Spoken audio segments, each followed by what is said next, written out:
So alhamdulillah kita dah cover history. Next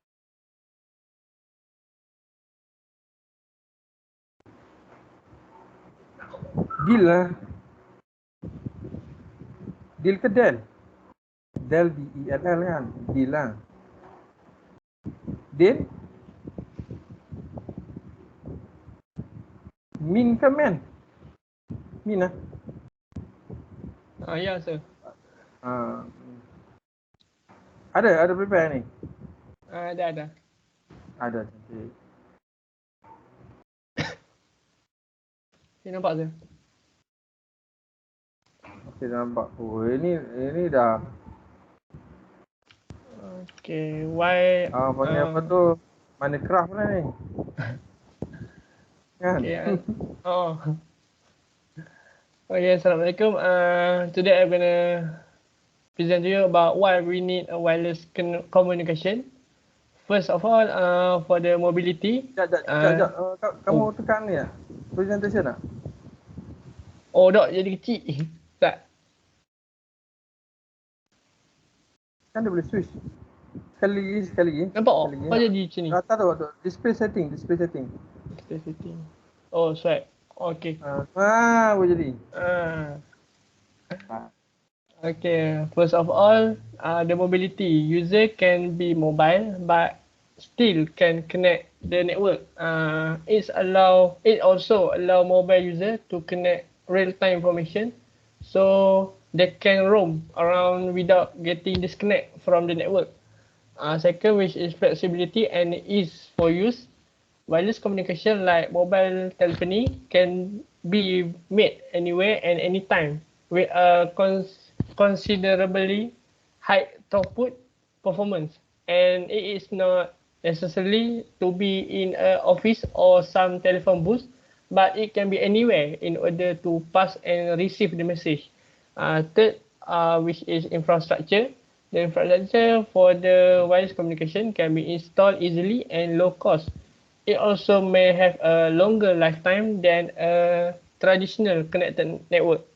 And lastly, and for emergency situation, which is where the setup of wired communication is difficult, wireless communication is a viable options. It also may when a disaster strikes, emergency crew must communicate seamless with each other and with their superiors. Even since the advantage of wireless radio communication, emergency crew has been to respond more quickly to hazard and disaster. And the lastly, which is wider reach of the network. The wireless network can be extended to places in your organization that are not accessible for wire and cables. Okay, for the advantage, I will leave to Izudin and Aidil.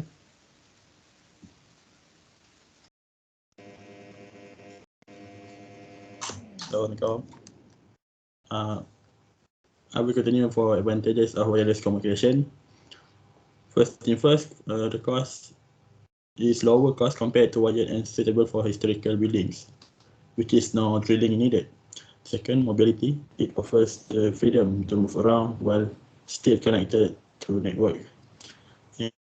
And the third is of installation, which is no hassle or off cable and faster installation.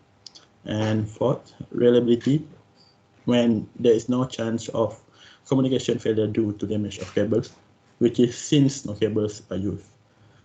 And lastly, disaster recovery, which is loss of communication infrastructure in wireless communication system can be minimal, which is since minimum hardware involved.